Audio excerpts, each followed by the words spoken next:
Boys. So அதில் 2 transplant unit இருக்குது. ஒன்று வந்து Rajiv Gandhi government general hospital, இன்னொன்று சில்ட்ரன்ஸ் எக்மோர் சில்ட்ரன்ஸ் ஹாஸ்பிட்டல். இது ரெண்டுத்துலேயுமே போன் மேரோ டிரான்ஸ்பிளான்ட் யூனிட் இருக்குது. ஸோ இதுதான் கவர்மெண்ட்டோடைய இப்போதைக்கு அவைலபிளாக இருக்கிற transplant units for the entire state. So 2018 கவர்மெண்ட்டோட டிரான்ஸ்பிளான்ட் ப்ரோக்ராம் ஸ்டார்ட் ஆச்சு. அதுக்கப்புறம் இன்னைக்கு வரைக்கும் கிட்டத்தட்ட 210 போன் மேரோ டிரான்ஸ்பிளான்ட்ஸ் நடந்திருக்கு. அதில் போத் அடல்ட் அண்ட் சில்ட்ரன், குழந்தைங்களும் பெரியவங்களும் பெனிஃபிஷரிஸ். அப்ராக்சிமேட்டாக 110 சில்ட்ரனும் ரிமைனிங் நம்பர்ஸ் அரௌண்ட் 100 வந்து அடல்ட்ஸும் ஹேவ் அண்டர்கான் டிரான்ஸ்பிளான்ட். ஸோ டிரான்ஸ்பிளான்ட்ன்றது நிறைய தடவை வேலை செய்யாத இல்லை வியாதி உள்ள மஜ்ஜையை, போன் மேரோவை நம்ம மாற்றி, அதாவது திரும்ப அதை உற்பத்தியை ஊக்குவிக்கிற மாதிரி புது செல்லால் ரீப்ளேஸ் பண்ணுறது தான் போன் மேரோ டிரான்ஸ்பிளான்ட். ஸோ மஜ்ஜைன்றது, போன் மேரோன்றது நம்ம எலும்புக்குள்ளே இருக்கிற ஒரு ஜெல்லி மாதிரி சப்ஸ்டன்ஸு. ஸோ எலும்புனா 206 எலும்பு எங்கெங்கே இருக்கோ எல்லாத்துலேயுமே அது இருந்தாலும் குழந்தை பருவத்தில் அது எல்லா எலும்புகளுமே ரத்த உற்பத்தியில் ஈடுபடும். பட் பெரியவங்களாக குறிப்பிட்ட எலும்புகள் மட்டும்தான் ரத்த உற்பத்தி ஏற்படுத்தும். முக்கியமாக நம்மளுடைய கால் எலும்புகள், முதுகெலும்பு, நம்ம தலை, இந்த மாதிரி முக்கிய எலும்புகள் ரத்த உற்பத்தியிலே ஈடுபடும். ஸோ இதில் வர டிசீசஸ் அப்படின்னு நம்ம பார்த்தோம்னா, முக்கியமான டிசீசஸ்ன்னு பார்த்தோம்னா சின்ன குழந்தையிலேருந்து பெரியவங்க வரைக்கும். சின்ன குழந்தைங்கள டிரான்ஸ்பிளான்ட்டுக்கு ரொம்ப இம்பார்ட்டண்ட் இண்டிகேஷன் வந்து ஹீமோக்ளோபினோபதிஸ்னு, தலசீமியா, சிக்கிள் செல் அனீமியா, இதெல்லாம் இம்பார்ட்டண்ட் டிசீசஸ்ஸு. அதில் இப்போ தலசீமியான்னு எடுத்துக்கிட்டோன்னா, மாதத்துக்கு ஒரு தடவை குழந்தை பிறந்த 6 மாதத்துலேருந்து ஆரம்பித்து லைஃப் லாங்கு மாதத்துக்கு ஒரு தடவை பிளட் ஏற்றிக்கிட்டே இருக்கணும்.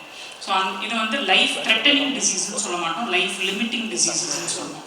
ஸோ இந்த மாதிரி லைஃப் லிமிட்டிங் டிசீசஸ்க்கு 1 டைம் க்யூராக போன் மேரோ டிரான்ஸ்பிளான்ட் பண்ணும்போது அவங்க டிரான்ஸ்ஃபியூஷன் ஃப்ரீ ஆகிடும். அதே மாதிரி சிக்கிள் செல் அனீமியாவும் இன்னைக்கு வந்து இந்தியாவோட ரொம்ப இம்பார்ட்டண்ட் கவர்மெண்ட்டோட மிஷன் வந்து சிக்கிள் செல் எலிமினேஷன் ப்ரோக்ராம்னு சொல்கிறது.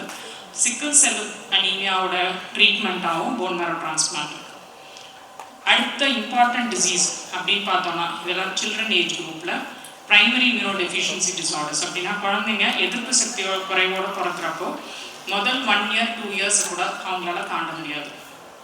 First birthday, second birthday celebrate பண்ணுறதுக்குள்ளேயே இந்த சில்ட்ரன் வந்து சீரியஸ் இன்ஃபெக்ஷன்ஸில் அவங்க நம்ம குழந்தைய எடுத்துகிற நிலமை வரும். ஸோ அந்த மாதிரி டிசீசஸ்க்கும் போன் மேரோ டிரான்ஸ்பிளான்ட் வந்து curative treatment.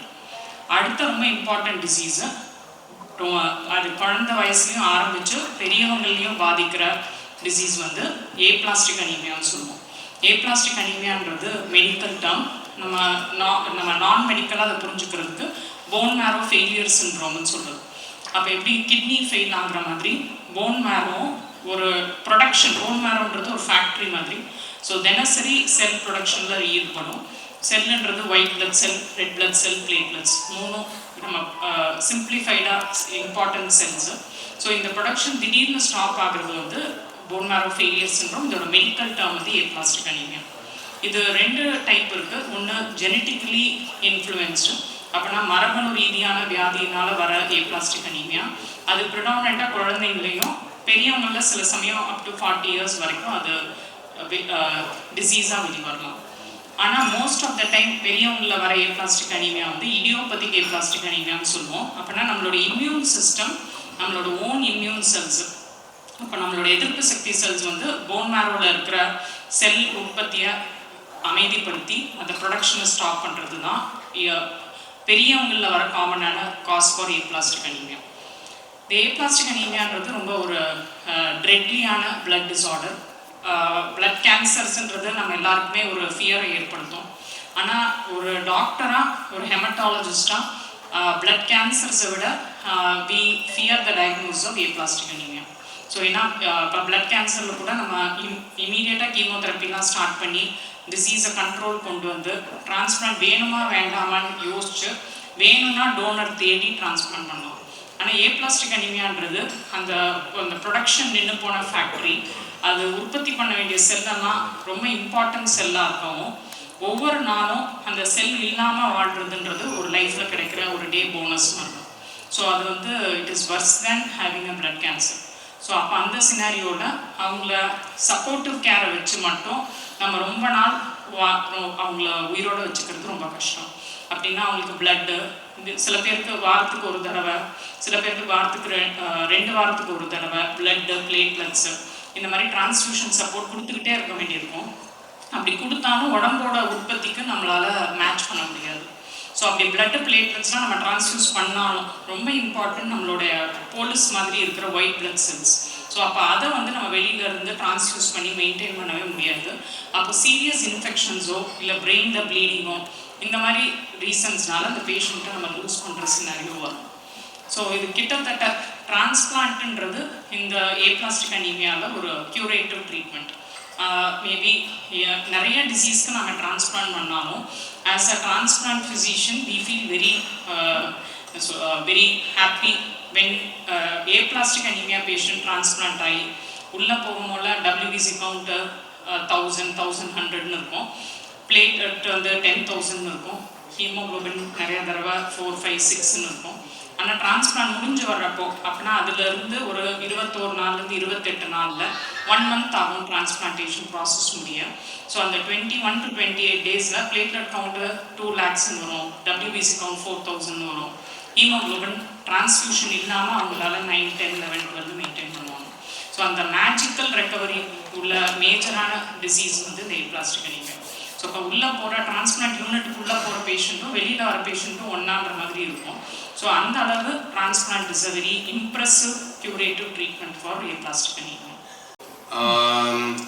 It's very important that you are all here because for our mission we have to spread the word about stem cell transplantation, and we have to fight against the myth about stem cell transplantation, and for this we need your support. Dr. Aruna, she spoke actually everything what was on my agenda she spoke about already. So I would like to highlight one thing, that she's a doctor. I know Dr. Aruna, and she's a very dedicated doctor. And doctor means you don't have to work only with your brain. And as you saw and what she spoke here, this was not only from her brain, this was from her heart. So we speak, in the end, in our life, we speak a lot about individuals. So the story here in India is also about a lot of individuals. And it started actually in Germany. I'm a German, living here in India for very long, almost 10 years. But as you see, I'm still a bit German. In 1991, so 35 years back. And we started with a small office, 12 people. Nowadays, we are more than 100 people. And India is the only country where we have 3 major initiatives. One is, we have to find more donors, like Paritosh, to donate for patients in need. Second is, what Dr. Aruna mentioned, when we came to India, we realized, no, in India you don't need only donors.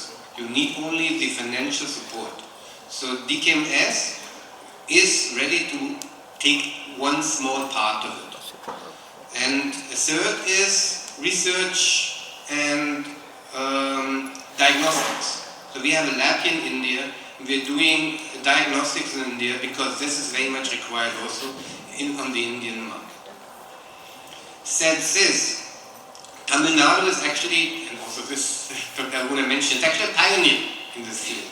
So the Tamil Nadu government was one of the first state governments who initiated a specific scheme to support patients financially here.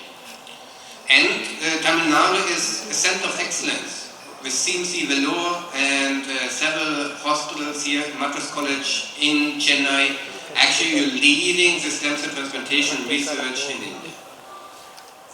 But I spoke about individuals. So DKMS registered till now more than 3 lakh of donors. And we supported here in India 250 and more patients with a second chance at life. But it's a story about individuals. And I met a lot of these donors. And it's very difficult for them to speak to their family about, here, I registered. Here, they called me. Now, they ask me to donate.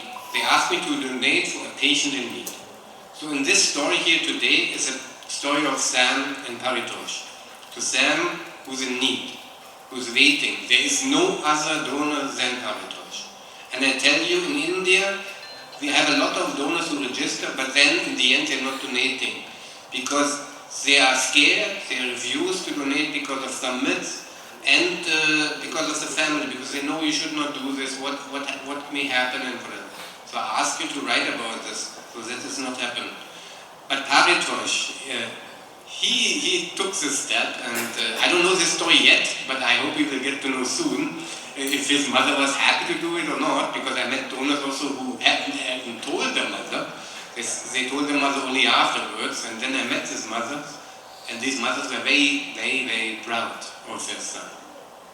And they can be, because Paritosh is a hero. So he was the reason why we have Sam here today. And so I want to say a big thank you, and I think we continue with the program. We will see now how Sam and Paritosh met. Thanks.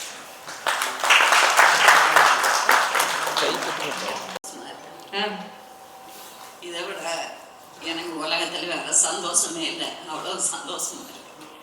நீங்க சொல்லுங்க, உங்களுக்கு எப்படி இருக்கு? சொன்ன மாதிரி இது Rebirth, ரொம்ப சந்தோஷமா இருக்கு. எனக்கு அவரை பார்க்க ரொம்ப ப்ரௌடா இருக்கு. It's okay, it's okay.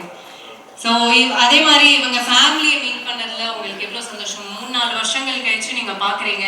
So அப்போ டொனேட் பண்ணும்போது உங்க மனசுல இவங்களை பத்தி ஏதாவது ஒன்று நினைச்சிருப்பீங்களே, அது அப்போ 3-4 வருஷம் முன்னாடி என்ன நினைச்சீங்க, இப்போ அவங்களை நேர்ல பார்க்கும்போது எப்படி இருக்கு? எங்களுக்கு எனக்கு அந்த பிள்ளைய பார்க்கணும் போலே தான் இருந்தது. எப்படியாவது நம்ம பார்த்துட மாட்டோமா, நம்மள்ட்ட காமிக்க மாட்டாங்களா, ஒரு ஃபோட்டோவாவது பார்க்க மாட்டோமா, இப்படி ஒரு பிள்ளை என் பிள்ளைக்கு உயிர் கொடுத்தத அந்த பிள்ளைய நம்ம பார்க்கணும் அப்படின்னு சொல்லிட்டு எனக்கு மனசுக்குள்ள இருந்து. ஆனால் இப்போ திடீர்னு பார்க்கும்போது அளவில்லாத சந்தோஷம். அவங்க ஃபேமிலிக்கு கடவுளுக்கு நன்றி சொல்ல, அவங்க ஜீவனோட எல்லாரும் 100 வருஷம் அவங்க எல்லாரும் வாழணும். So she is blessing you and your whole family for 100 years. அவரை பார்க்கும்போது ஃபர்ஸ்ட் டைம் நான் ரொம்ப நாளாக கேட்டுட்டு இருந்தேன். எவ்ரி டைம் போகும்போது ஹாஸ்பிட்டல் போகும்போது தான் மேம் என்னோட டோனர் பற்றி டீட்டெயில்ஸ் அவங்களுக்கு ஒரு தேங்க்ஸ் சொல்லணும் அப்படின்னு கேட்டுக்கிட்டே இருப்பேன். இல்லை இந்த மாதிரி அது ஷேர் பண்ண மாட்டேன், இது இன்டர்நெட் ப்ராசஸ். பட் அன்எக்ஸ்பெக்டட்லி நேற்றுக்கு ஜஸ்ட் மேடம் இப்போ டிகேஎம்எஸ் டீமில் இருந்து வந்திருக்காங்க. ஸோ ஜஸ்ட் நீங்கள் வந்து மீட் பண்ணிட்டு போங்க அப்படின்ற மாதிரி கூப்பிட்டு இன்வைட் பண்ணியிருந்தேன். ஜஸ்ட் நான் அந்த இதில் ரெகுலராக வர மாதிரி தான் வந்துட்டு அவங்ககிட்ட ஜஸ்ட் ஹாய் சொல்லிட்டு பேசிக்கிட்டு கொஞ்ச நேரம் வந்துருக்கேன். உங்களை இன்டர்வியூ எடுத்துருக்க ஒருத்தவங்க வந்துருக்காங்க. ஜஸ்ட் வெயிட் பண்ணுறாங்க. ஜஸ்ட் அந்த மூமெண்ட் எப்படி எக்ஸ்பிரஸ் பண்ணணும்னு தெரியல. அவங்க வராங்க, வந்ததும் இவங்க சொல்கிறாங்க இஸ் த டோனர் அப்படின்ட்டு. ரொம்ப நாளாக இந்த செகண்ட் ரீபர்த் கொடுக்குறதுக்கு மேஜர் அவங்க ஃபேமிலி அண்ட் ஹிஸ் டொனேஷன், அந்த சப்போர்ட், அது ப்ளஸ் மேடம் சப்போர்ட் ஹாஸ்பிட்டலில் வந்து இவங்க டொனேட் பண்ணதுக்கப்புறம் எங்களை பார்த்துக்கிட்டது, பிறந்த குழந்தைய பார்த்துக்கிட்ட ஸ்டேஜில் பார்த்துக்கிட்டது. இட்ஸ் அவரை மீட் பண்ணும்போது எனக்கு எப்படி சொல்லணும், அந்த இது மூமெண்ட்டே வரல, ஆனந்த கண்ணீரா அப்படி தான் இருந்தது. It's really. அண்ட் எனக்கு இன்னொரு பிரதராக கிடைச்சிருக்காங்க, அண்ட் இன்னொரு ஃபாதர் அண்ட் மதரும் எனக்கு கிடைச்சிருக்காங்க. இதே மாதிரி எவ்ரிஒன் இந்த டிகேஎம்எஸ் யூனிட்ல டொனேட் பண்றதுக்கு முன் வரணும். அதுல எல்லாருமே ரெஜிஸ்டர் பண்ணி என்ன சேவ் பண்ண மாதிரி இன்னும் நிறைய மக்களை நம்ம எல்லாருமே சேவ் பண்றதுக்கு முன்மொழியணும். இது என்னோட ஒரு வேண்டுகோள். கண்டிப்பா தேங்க்யூ. நீங்க பேசுனது எங்களே கொஞ்சம் நிஜமா எமோஷனல் ஆகிடுச்சு. உங்களுக்கு எப்படி இருக்குன்றது எங்களுக்கு உண்மையாவே புரியுது. I was confused at all. I was all prepared with all the energy to ensure that I can save someone's life.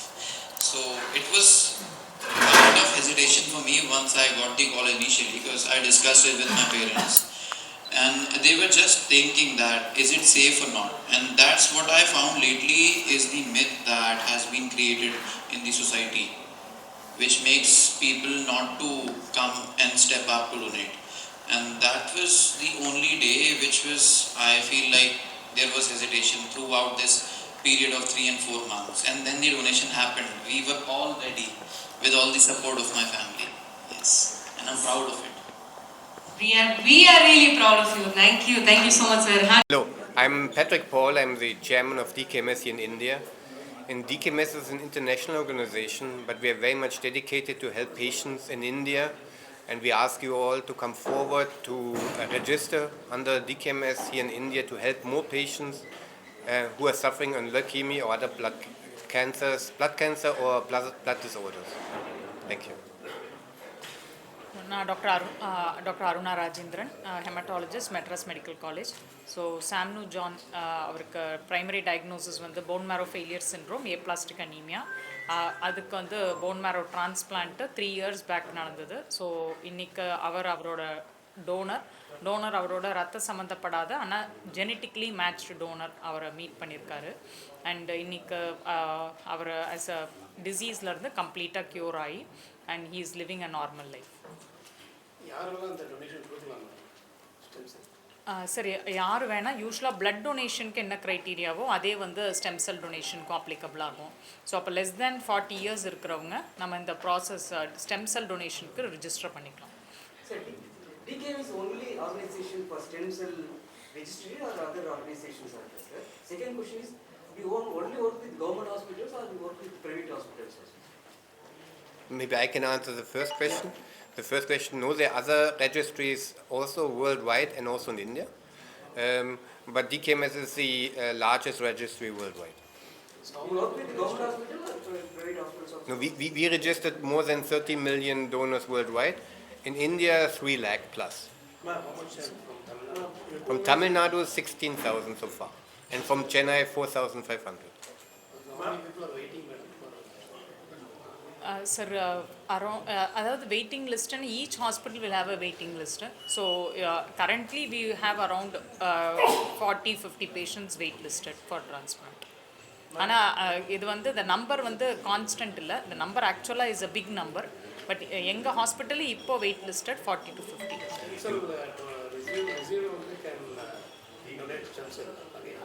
இல்லை, அவங்க வந்து பிளட்டோ ஸ்டெம் செல்லோ பிஎம்டி முடிச்சு இப்போதைக்கு medically they are not allowed to donate இப்போ current medical standards படி. And DKMS, to answer your question, DKMS is working with any hospital in India, doesn't matter if it's a public or private hospital. Sir?